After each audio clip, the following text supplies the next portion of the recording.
महोदय, इंफ्रास्ट्रक्चर की बात कर रहे थे। इंफ्रास्ट्रक्चर, मुझे आश्चर्य हो रहा था, यहां पे इनके एक सदस्य बोल रहे थे कि विजन हमारा है। वाह विजन, आपके विजन को देख करके मुझे तो बड़ा ओह लगता है। महोदय, 1947 से 2017 अधूरा नेटवर्क और ठहरा निवेश, दो यानी 1.5 एक्सप्रेसवे, 2 भी नहीं थे, और नेशनल हाईवे की जो नेटवर्किंग थी वह भी 12,000 से कम थी। 2 एयरपोर्ट पूरी तरह क्रियाशील थे, 2 आंशिक।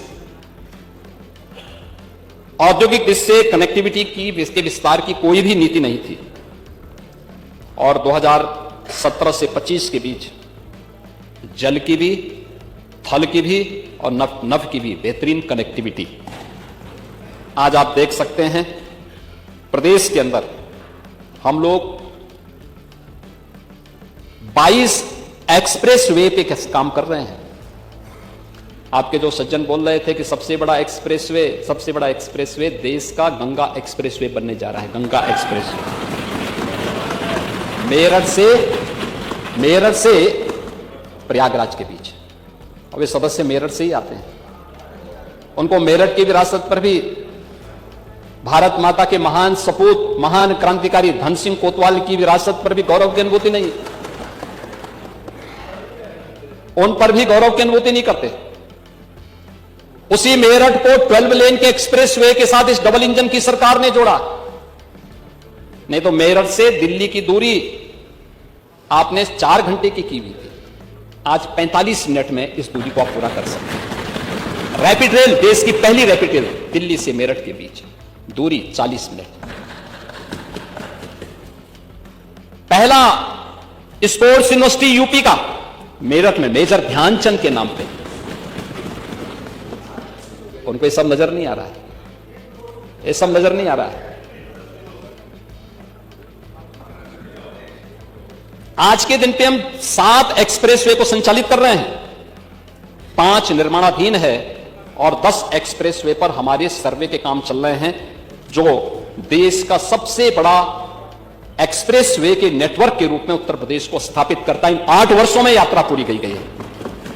आज देश का सबसे बड़ा रेल नेटवर्क यूपी के पास, और दादरी में multi modal logistic hub, eastern and western freight corridor का जंक्शन, ये भी गौतम बुद्ध नगर जनपद में एक सुनियोजित रूप से लॉजिस्टिक पार्क की स्थापना का कार्य, हवाई अड्डे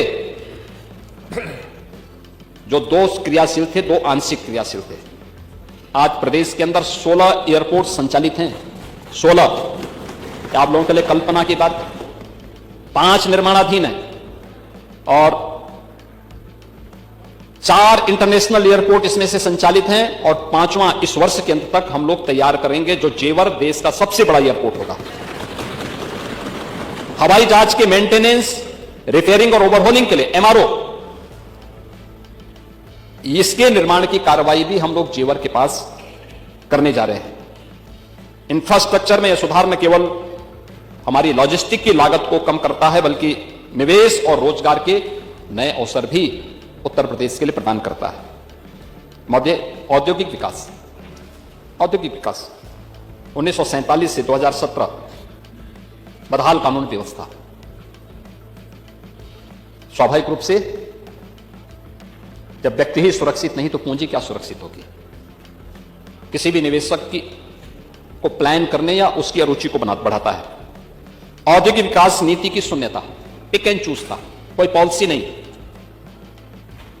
पॉलिटिकल विल पावर की कमी थी, कोई राजनीतिक इच्छा शक्ति नहीं थी, और दूरदर्शी निर्णयों के कारण सार्वजनिक क्षेत्र की इकाइयों में तालाबंदी। कानपुर क्यों बर्बाद हो गया? कानपुर के सदस्य भी यहां से गायब है, वे भी गायब हो गए।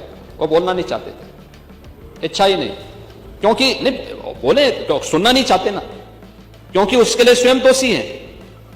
हफ्ता वसूली, गैंग के सदस्य के रूप में काम करते रहे होंगे, लेकिन ये सब कानपुर को तबाह करने वाले लोग हैं।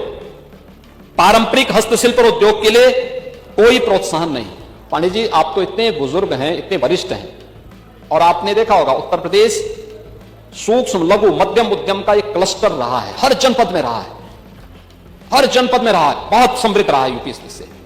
लेकिन यह हतोत्साहित होकर के एकदम मरणासन हो गया था। और 8 वर्ष में जो हुआ है,